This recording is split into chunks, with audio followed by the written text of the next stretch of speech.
Bonjour, bonjour, j'espère que vous allez bien. Ceci est un test afin de savoir si le son est potable. Comme ça, on va même entendre le bruit du sachet de cacahuètes. C'est comme ça, savoir si je peux manger pendant la vidéo ou pas. Bon, allez.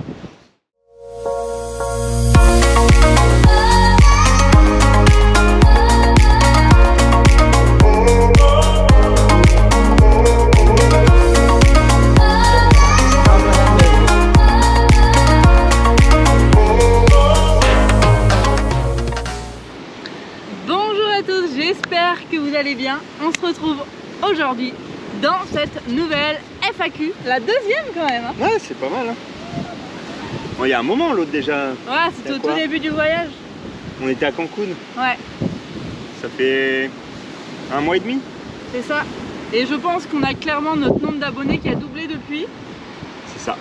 Donc on s'est dit que vous aurez sûrement des nouvelles questions et puis ben voilà, on en a eu quelques-unes sur YouTube, j'en ai eu aussi pas mal sur Instagram où j'avais aussi demandé si vous aviez des questions. Donc dans mon téléphone j'ai résumé toutes les questions et on va regarder tout ça. Du coup j'ai fait 3 grands thèmes. Du coup, oui. dans l'histoire, chez soi. Moi la mienne elle est bon, presque vide. Elle est presque. Ouais, bah après t'inquiète. Non mais on la boit. Tiens, regarde.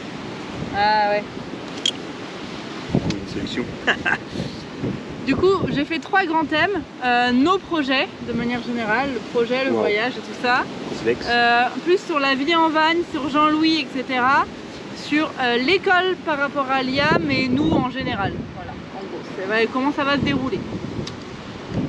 Donc, dans un premier temps, nos projets. Donc d'abord, quel est notre projet pour la suite? Est-ce que quand on va rentrer en France, on va reprendre un mode de vie normal ou est-ce qu'on va continuer à avoir un mode de vie différent? Alors il va être normal jusqu'à temps de vendre la maison. Ouais, qui normalement est vendu. Finger crossed. Touche du bois. Voilà. Touche de la peau de singe. Et après on va vivre en nomade. Ouais, c'est ça. On va se faire un van et on va vivre en nomade. C'est ça, donc en France, c'est achat d'un nouveau van. Achat d'un nouveau van. Vente de toutes nos affaires, finalisation de la vente de la maison et aménagement du nouveau van. Tout ça en même temps. Voilà. Et ensuite, dès qu'on est prêt, et on repart quoi. C'est ça. Et normalement, ça sera en tour d'Europe. Normalement. Normalement. Mais bon, tout peut changer, tout change tellement vite que... C'est pareil, on fera peut-être, je sais pas, si on fait un tour d'Europe, je pense qu'on n'arrivera pas à tout faire en une fois. Ouais, ça sera peut-être en 2 fois. Voilà. 2 tours d'Europe. Un Europe Sud, un Europe Nord. Ouais.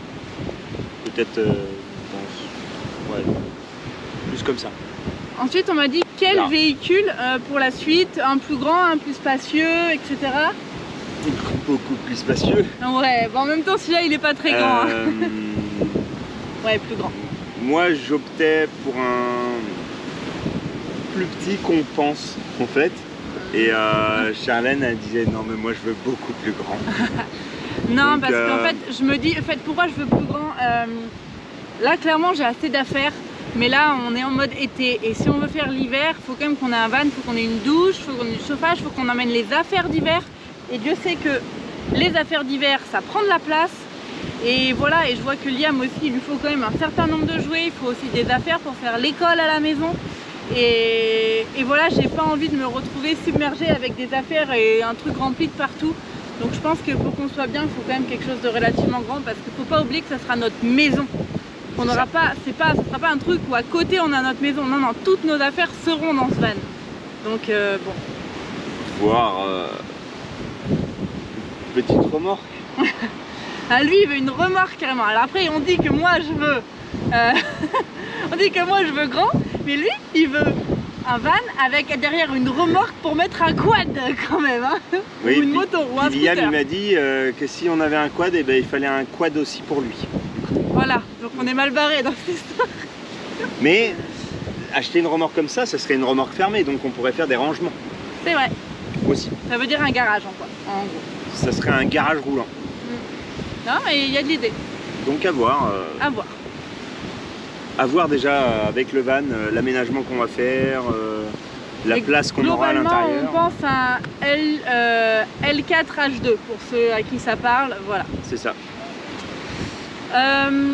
Troisième question. D'ailleurs, si vous avez des véhicules à nous proposer... À vendre, on est preneur. Hein, à vendre, non, mais même pas à vendre. oui, des modèles auxquels on n'aurait pas forcément pensé. C'est ça. Ouais, carrément. De toutes marques différentes qui seraient bien sûr bien. On est preneur pour étudier tout ça. Voilà. Ensuite, est-ce qu'on travaille en parallèle ou est-ce qu'on est en vacances actuellement? Et après, comment ça sera par rapport à ça? Grande question encore. Actuellement, on est quand même plutôt en mode vacances. Ouais. Plutôt.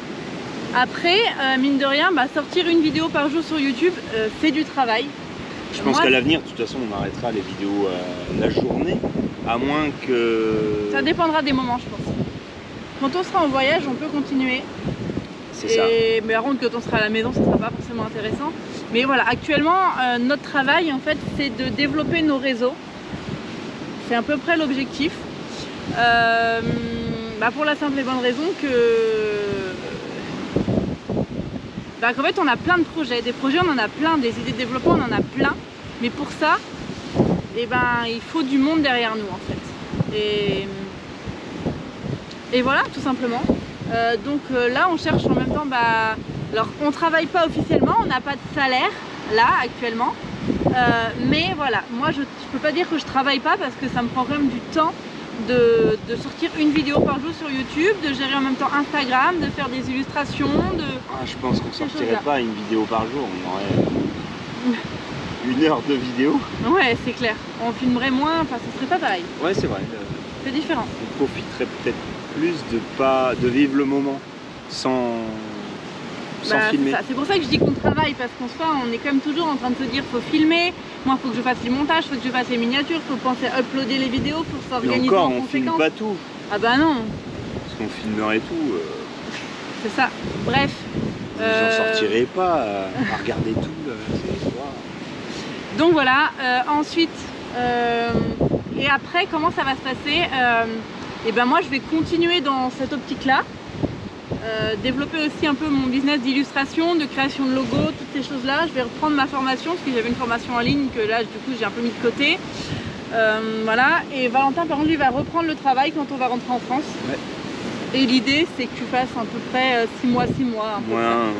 Un 6 mois, 6 mois ou un 7 mois, 5 mois. Voilà, en fonction de nos besoins. Voilà. Mais l'idée, c'est au long terme. Et là, il va me falloir du temps pour faire le van. Pour faire le van, c'est ça qui est galère. Ça va prendre du temps. Donc s'il y en a qui sont pas trop loin de chez nous et qui veulent nous aider, pas de souci aussi. Hein. Bref, du coup sur le long terme, l'idée ça serait de pouvoir vivre de business en ligne sur le web. Des idées, on en a plein. Mais il faut du temps pour les développer, donc pendant ce temps-là, Valentin travaillera en gros sur du moite-moite pour gagner de l'argent, tout simplement. Donc comment on compte gagner notre vie sur le long terme? Je pense que du coup on a répondu à la question globalement. Autre question qu'on va essayer de résumer très rapidement, quel était le projet de départ? Alors, on est loin. Wow. De départ ou juste de départ? Ouais, parce qu'il y a... Là, on est déjà rendu au plan C. Ouais. On avait un plan A, on avait un plan B, et là, on est au plan C. Plan de départ A, si je plus le C, on est rendu au CZ, hein. Ouais. Oh non, peut-être pas CZ.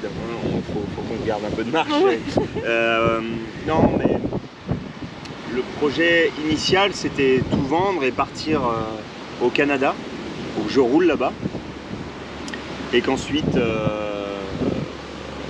on développe, en même temps c'est toujours un processus de développer quelque chose sur le web et que quand ça serait suffisamment développé, on ferait tout le continent d'Amérique, etc. Et voilà. C'était le projet initial. C'était un projet initial. Et au bout de 2 semaines...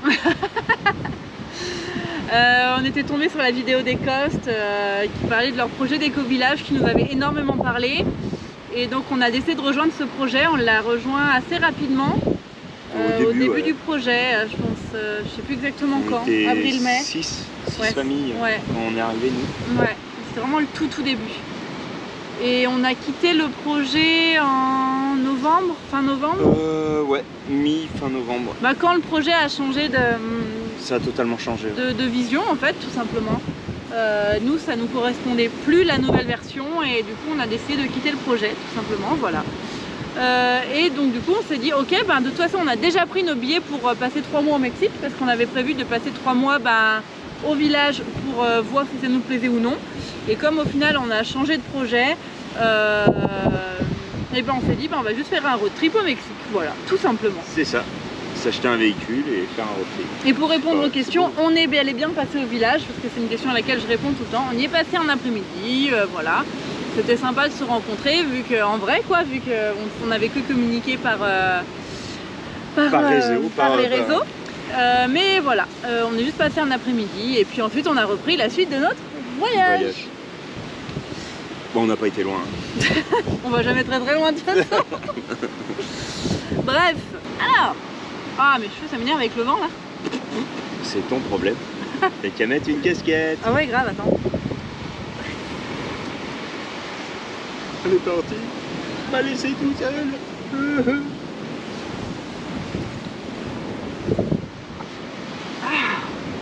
Vachement mieux. Ah oui. Prochaine question. Comment on fait niveau budget pour pouvoir voyager aussi longtemps?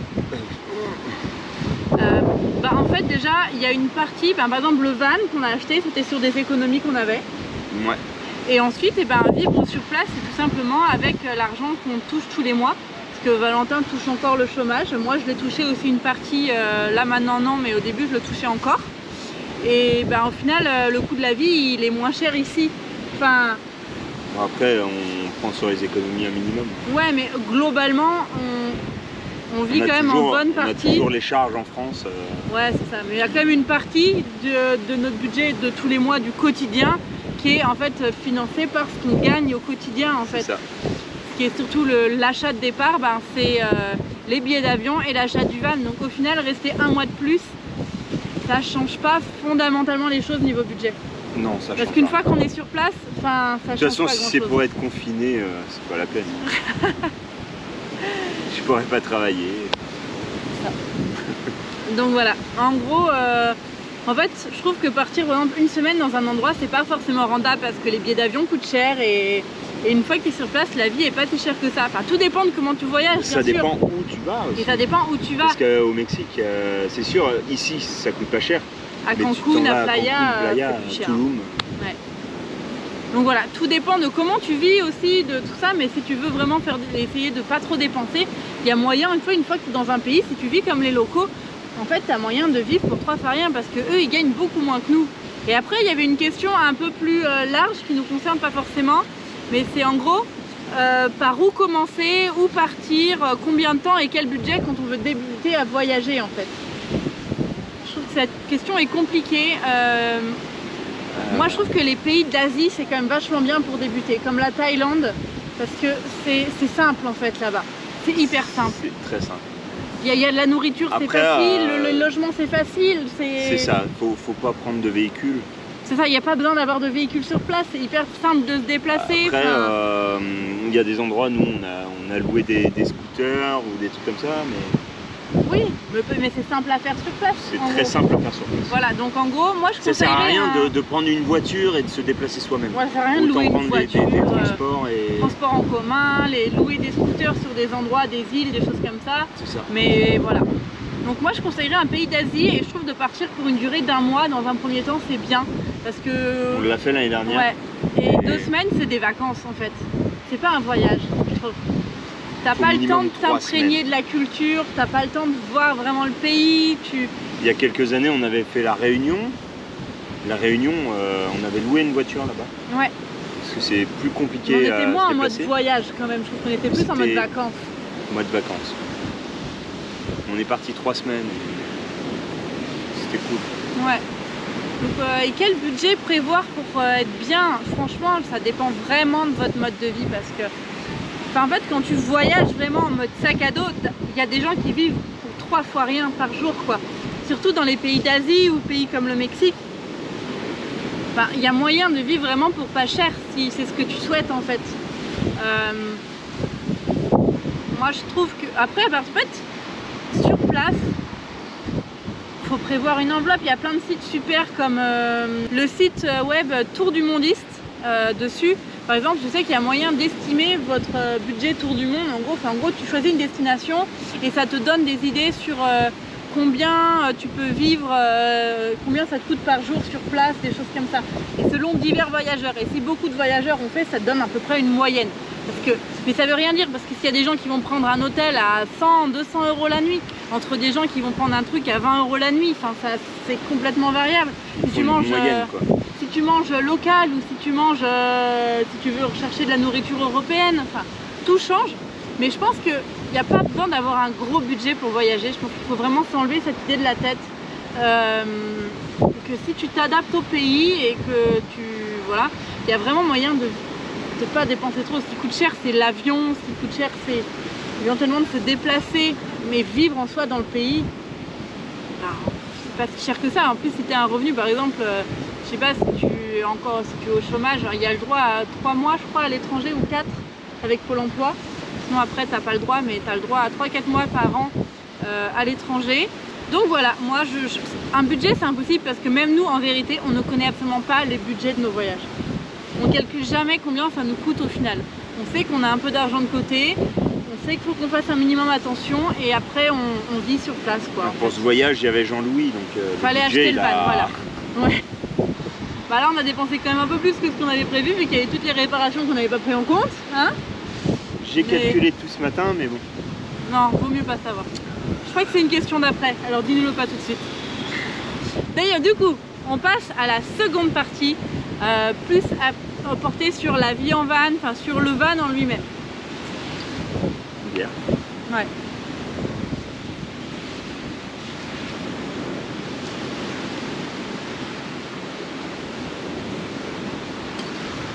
Ensuite, du coup, combien on a payé le van et combien de coût total des réparations quoi.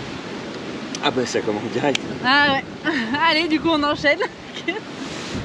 On a payé le van 150 000 pesos, ce qui équivaut à peu près à 6 000 €. Voilà. Sachant qu'il était entièrement équipé, je veux dire vraiment prêt à voyager avec les panneaux solaires, la cuve, le lit, les couvertures, la vaisselle. Il y avait juste le lit de Liam à aménager. C'est ça. Voilà. Bon, ça ne nous a pas coûté cher, ça, je pense. Je n'ai pas en tête ce que ça nous a coûté, mais je dirais 2000 pesos. Allez, 2500 pesos. Qui équivaut à 100 €. 100 €. 100 €. 100 €. 100 €. En gros. Avec le matelas, les draps, tout. Ouais. Enfin, les planches. Les planches, de toute façon. Donc voilà. Et niveau du coup réparation, vas-y, fais-nous mal. Fais-toi mal parce que tu sais pas. Oui, moi je sais pas encore. Je veux pas savoir. Bouge-toi les oreilles alors. 40 000 pesos. Ce qui équivaut à 1800 €. 1800 €. Ouais. Oh purée. Ah là là là là là là. Ah ouais, je pensais qu'on était à 1000. Pour l'instant. Je pensais qu'on était plus à 1000, moi, tu m'avais dit 1000. Ouais, c'est ce que j'avais calculé, mais je n'avais pas compté les petits trucs qui passent par là, par là, par là, par là, par là, par là. Ouais, ça fait mal. Là, franchement, ça fait mal. Ça. Ouais. Quand j'ai calculé ça tout à l'heure, j'ai fait ouais, quand même. Parce que là, clairement, on sait qu'on ne récupérera pas à la revente. Quoi. Non, ce sera de la perte. Il y a une partie qu'on va récupérer. Après, il faut quand même se dire les choses. Quand on a acheté un van... Parce que, après, certes, il y a ces dépenses-là, mais il y a aussi les dépenses d'hôtel. Au début, ouais. Que quand on était en panne, on était obligé de prendre un hôtel. On ne pouvait pas rester en panne. Là où on était. Là, durant les 2 semaines qu'on était en panne pour changer le moteur, on était chez des amis, donc ça nous a rien coûté, à part les frais quotidiens. Les frais quotidiens, je veux dire. Voilà. Là-dessus, on a perdu beaucoup d'argent pour les hôtels au début. Ouais, en plus. Et ouais, je pense que... Hein, on n'est pas loin des 50 000 en tout, quoi. Ouais. Donc 50 000, ouais, ça équivaut à 2 000 euros. Voilà. Donc 2 000 euros de perte, faut qu'on le revende 2 000 euros plus cher. Après, moi, ce que je me dis aussi... 2 000 euros, ça fait 200 000 en soi. 200 000 avec les améliorations qu'on a faites, que je n'ai pas forcément compté dans le truc. Je veux dire, voilà, c'est... Puis après, il a un moteur qui est quasi neuf, là, des pneus neufs, enfin voilà, on va le revendre un peu plus cher, mais bon, c'est compliqué quand même. Du coup, est-ce qu'on va revendre le van au Mexique? Bah oui, c'est l'objectif. C'est l'objectif. Après, si on n'arrive pas à le revendre, on le louera peut-être à des voyageurs.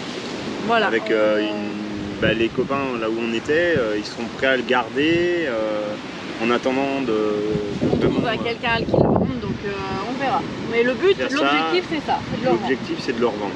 C'est de l'argent qu'on avait vraiment de côté et que si on le récupère que dans un an, c'est pas grave, quoi. C'est ça, même si c'est dans 2 ans. Ça nous empêchera pas de faire la suite de notre projet. Voilà, c'est... Je veux dire, ça sera que du bénéfice au bout d'un moment. Voilà. Et s'il y a des voyageurs qui veulent l'utiliser pour pouvoir voyager ici, il n'y a aucun souci. Claire.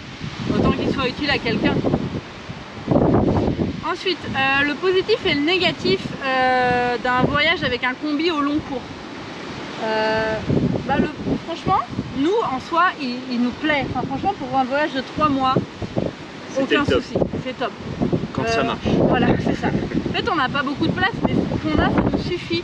On n'a pas besoin de plus à l'heure actuelle. Après, il fait tout le temps beau. Voilà, on verra au mois fin avril, début mai. Et je pense qu'on aura certaines pluies. On a eu 2-3 pluies déjà. Voilà, c'était pas assez grand, certes. Dès oui, mais pleut, ça reste, voilà, ça suffit quoi, en fait. Mais ça suffit. On arrive tout le temps à trouver des alternatives par rapport à ça. Donc franchement, non, moi, plus de positif, on se sent très bien dedans, on est bien, on a tout ce qu'il nous faut. Le négatif, c'est qu'il tombe en panne, franchement. Mais s'il n'y avait pas eu de soucis mécaniques, moi, je n'aurais pas forcément vu de négatif. Là, le mois où on n'est quasiment pas tombé en panne, c'était que du bonheur. Hein. C'était super. Ouais. C'était franchement super. Voilà. Qu'est-ce qu'on retient de cette première expérience? Des regrets ou est-ce qu'il y a des choses qu'on aurait fait différemment? Alors moi, j'aurais pas acheté ce van, mais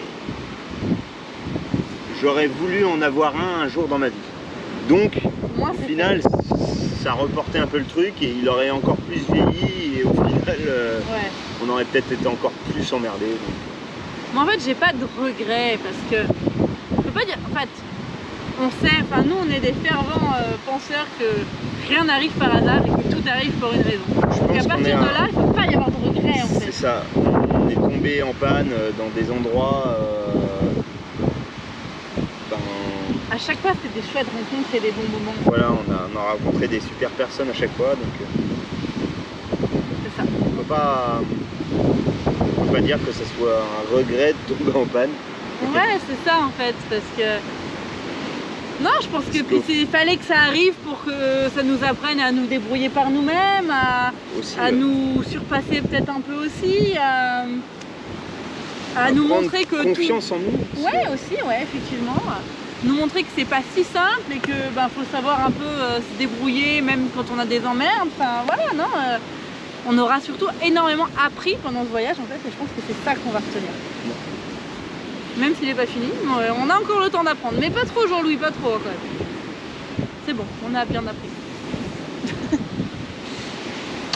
Nouveau thème. On m'a posé des questions par rapport à l'école avec Liam. Comment on s'organise pour l'école, l'unschooling, comment ça se passe et comment ça sera quand on rentrera en France. Alors, comment ça se passe? Donc actuellement, je crois que j'ai déjà répondu à cette question, mais il est déclaré en instruction en famille. Donc en gros, on va avoir un contrôle quand on rentrera en France pour vérifier qu'il continue bien d'apprendre des choses, tout simplement. Mais après, c'est tout. En gros, nous, on n'a rien de formel. C'est-à-dire qu'on travaille des choses quand Liam a envie de les travailler. Parce que de toute façon, naturellement, il y a toujours des moments où il a envie. C'est très souvent les moments improbables, c'est-à-dire à 19h le soir. C'est ça. Mais il y a toujours des moments où il a envie de travailler et surtout on les saisit, on saute sur l'occasion et là on va jusqu'au moment où il en a marre, quoi, globalement. C'est ça. Et ça avance bien parce que je trouve que franchement il aura appris pas mal de choses pendant ce voyage et voilà. Il est demandeur, il n'y a pas de problème. Franchement, il y a au moins une fois par jour où on peut faire du travail sans problème en fait. Enfin, des fois ça va être plus de l'écriture, des fois ça va être plus du calcul et puis des fois ça va être au quotidien tout simplement des choses, de l'espagnol, de la mécanique, de la cuisine, les drapeaux, il pose des questions sur les drapeaux, il nous pose des questions sur les planètes, il nous pose des questions sur les animaux, enfin je veux dire voilà, c'est un apprentissage au quotidien, voilà. Donc voilà. Et donc le unschooling, bah voilà, je vous laisserai ceux qui savent pas ce que c'est, mais de toute façon voilà, c'est purement ça. C'est-à-dire qu'on l'écoute, on est à l'écoute de ses envies et de ses besoins, et surtout on se rend disponible pour y répondre. Parce que y répondre une heure plus tard, c'est trop tard. Ouais. Il a envie de travailler quelque chose, c'est là maintenant. Une heure après, ça fonctionne plus. Et comment ça va se passer quand on rentrera en France? Je pense que la fin de l'année, de toute façon, on va rentrer en mai, donc on va rester en instruction en famille. C'est pour l'inscrire pour 1 mois et demi. Ça sert à rien. Je pense peut-être qu'en septembre, on réinscrira à l'école. On aimerait bien, en tout cas, tout simplement parce que va falloir qu'on avance nous sur le van. Et je pense que ça sera mieux pour lui. Même si moi, je travaillerai. Ah ouais, mais moi, si on a bien avancé, moi je peux avancer sur les finitions, voilà, moi je peux aussi pas mal avancer dans le van. Et s'il n'est pas à l'école, et c'est compliqué quoi. Et puis je pense qu'il aura aussi envie peut-être de se trouver des copains, de avoir des liens sociaux. Donc je pense que ça serait pas mal qu'il y retourne quelques mois avant qu'on reprenne à nouveau l'instruction en famille pour repartir en tour d'Europe. Mais j'aimerais bien qu'il retourne un petit peu à l'école parce que je pense qu'elle lui ferait du bien. Et voilà, je trouve que ça serait chouette pour lui en fait. Et puis nous, ça nous permettrait de plus vite, je pense, être prêt à partir. Donc voilà. Et ensuite, dernière partie de cette petite FAQ qui dure officiellement très longtemps. Donc cette dernière partie, c'est des questions sur nous, de manière générale, des gens qui nous posent des questions sur nous, pour nous connaître un peu plus. Ouais. Donc déjà, quelles sont nos activités préférées? L'apéro. Ouais, je peux pas le nier, c'est quelque chose qu'on aime bien. On aime bien, je sais pas, moi j'aime bien un peu tout ce qui est extrême quand même, on en fait pas tant que ça en voyage, pas assez, mais moi j'aime bien les activités extrêmes un peu. Non, on pourrait en faire ici, mais je sais pas. Il n'y a jamais eu l'occasion en fait. Il n'y a jamais eu l'occasion. Mais moi j'adore faire de l'escalade, des via ferrata, j'espère en faire dans d'autres voyages. Ici il n'y a pas, non, là je dis ça, mais ici non, il n'y a pas de montagne. Voilà, moi j'adore faire du snorkeling, on aimerait bien s'initier au surf aussi. Ça fait un moment qu'on le dit, on espère pouvoir le faire. Le surf, je vais peut-être m'y mettre cet été. Ouais, on n'est pas à l'abri. Donc voilà, en gros, il y a plein d'activités qu'on aime. On aime écouter de la musique, on aime... C'est dur. C'est pas facile. On s'intéresse à tout. Ouais, c'est ça. Surtout en voyage, il y a tellement d'activités possibles. Juste rien faire aussi, des fois, c'est plus simple. Une fois que le van sera fait, je pense que je vais me mettre au kitesurf. J'ai 2-3 copains qui en font. Je pense que il y a moyen de commencer vraiment à faire quelque chose. Moi j'adore aussi tout ce qui est sport de glisse, le ski et tout, c'est vraiment ce que je préfère. Mais bon là pas ouf aussi. Sans le sable. Du coup, question qui va à peu près avec, est-ce qu'on fait du sport et si oui lesquels, nos sports préférés? Moi je fais pas de sport, soyez. Je suis pas une grande sportive. Mais j'adore le ski, le patinage artistique, l'escalade. Mais c'est pas des choses que tu peux faire partout en fait. Voilà. Yoga aussi j'aime bien, j'ai fait du yoga.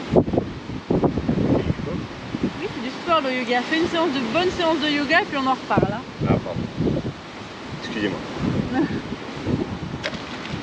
Moi je faisais du rugby. Après voilà, le Covid est arrivé. À mon grand désespoir. Et après, je m'intéresse à tout sport. Oui, il n'y en a pas. On va comme bien un peu de tout. Ouais. Est-ce qu'on a des frères et sœurs? Les pauvres. J'ai pas de frère. T'as pas de frère. Moi j'ai un demi-frère. Et moi j'ai une demi-sœur aussi. Et après toi? Moi j'ai une sœur et 3 demi-sœurs. C'est un peu compliqué, on va pas rentrer dans les détails. Je pense. Quelle est nos destinations de rêve? Ah, Moi, Tahiti. ouais, moi je dois rentrer dans les destinations de rêve dans lesquelles je pense qu'on va pas pouvoir aller prochainement. C'est ouais, tout ce qui est Tahiti et Nouvelle-Zélande, Australie. Peut-être un jour. Ah oui, non mais c'est pas, disons que c'est pas dans nos priorités pour l'instant, parce que c'est des budgets beaucoup plus importants, mais on aimerait vraiment beaucoup les faire. Donc, Non, là pour l'instant c'est Europe. Voilà, Europe et destination de rêve dans l'Europe, moi c'est pays du Nord, Finlande, Suède, Laponie. Y retourner en Grèce quoi. Ouais, aussi la Grèce. Moi j'ai jamais été. Croatie aussi. Voilà. Faire l'Afrique aussi, on aimerait beaucoup. Puis en fait faire d'autres pays aussi d'Asie, Vietnam, Malaisie, etc. Bref. Mais ça c'est dans ceux qu'on projette de faire, tu vois. C'est pas de destination de rêve, parce que dans un sens ça a été concret. De rêve. De rêve, moi ce serait Hawaï ou Tahiti. et Tahiti. Question extrait qui était un peu par rapport, j'aurais pu mettre par rapport à Liam. Comment on gère ses besoins amicaux quand on voyage comme ça? Nous on essaye toujours de croiser d'autres voyageurs le plus possible. Ouais. Si possible des familles, ça arrive pas assez souvent à notre goût, donc s'il y a des familles voyageuses dans le coin, n'hésitez pas. Mais voilà, on essaye de faire en sorte de croiser des gens, et s'ils ont des enfants c'est encore mieux, parce que c'est vrai que Liam ça lui fait du bien. Et c'est pas toujours simple. Mais c'est pour ça aussi qu'on espère un peu créer une sorte de réseau, on aimerait bien, et pour rencontrer encore plus de voyageurs. Nous c'est ce qu'on préfère dans le voyage, c'est quand on est posé avec d'autres voyageurs quelque part. Et c'est toujours les moments où on se sent le mieux, nous on adore ça, donc voilà. On a des idées d'ailleurs par rapport à ça. Steve, si tu passes par là. Une autre question, un peu plus privée, c'est comment on gère notre intimité en van. Comment on fait niveau intimité dans un espace aussi réduit quoi. Quelle intimité. Ouais. Les uns envers les autres, clairement, on n'a pas grande intimité. Hein. Quand tout le monde est réveillé, il n'y a pas trop d'intimité. Et quand Liam dort, je dirais qu'on a la chance qu'il ait un sommeil lourd. On va s'arrêter là, je pense, mais je pense que ça va s'arrêter. Voilà. Je pense que ça résume bien. Ouais. Qu'est-ce qu'on faisait comme métier en France? Toi? Routier. Ouais, toi t'es chauffeur routier en national. C'est ça. Et moi je suis ingénieur agroalimentaire et je travaillais en recherche et développement ou en qualité dans l'agroalimentaire. Quels sont nos signes astrologiques? Capricorne. Gémeaux. Ça va, c'est rapide. Quelqu'un m'a aussi demandé, Valentin, tu es vendéen, d'où exactement? Parce qu'apparemment tu ressemblerais à quelqu'un de la Motachar qu'il a connu quand il était plus jeune. Ah, c'est pas moi. Ça doit pas être toi. Non, c'est pas moi. Moi je suis plus du bocage, faut que je dise exactement. Oh, pas exactement, mais du côté de Pouzo, de tout ça. Là. Ouais, c'est ça. Ah bah je crois que c'est fini. Déjà? Ouais, déjà. T'en as plus? Non. Bon bah voilà, je crois qu'on a enfin fini cette petite FAQ. Ah bon? Je crois qu'on n'aura jamais fait une vidéo aussi longue. Mais vous aviez pas mal de questions, donc tant mieux. Nous, ça nous fait plaisir d'y répondre. Ouais, faut pas hésiter de temps en temps, on garde les questions sur le coude et ouais, voilà. de temps en temps on fait ça. Pas de soucis. J'espère que cette petite vidéo vous a plu en tout cas.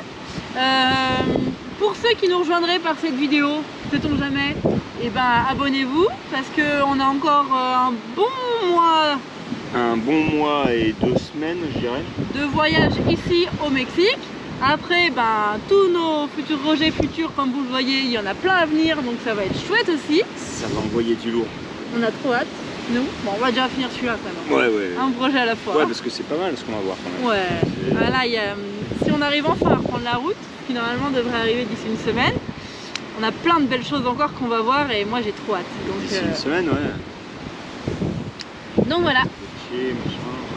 On a des kilomètres à faire, mais on a beaucoup de choses à voir. Ça va être chouette. Bref, du coup, on s'abonne, on met un petit like, on active la petite cloche. Et... C'est pas difficile, hein, la petite cloche, ça sert quasiment à rien parce que c'est tous les matins à 7 h. C'est ça. Le matin, quand vous vous levez, vous avez notre petite vidéo de la Broadcast Family. Hein, c'est ça. C'est ça. Sur ce, eh bien on vous dit à demain hein, dans sûr. une prochaine vidéo. Et si vous avez d'autres questions, n'hésitez pas. Bah ouais. Allez, ciao. Ciao.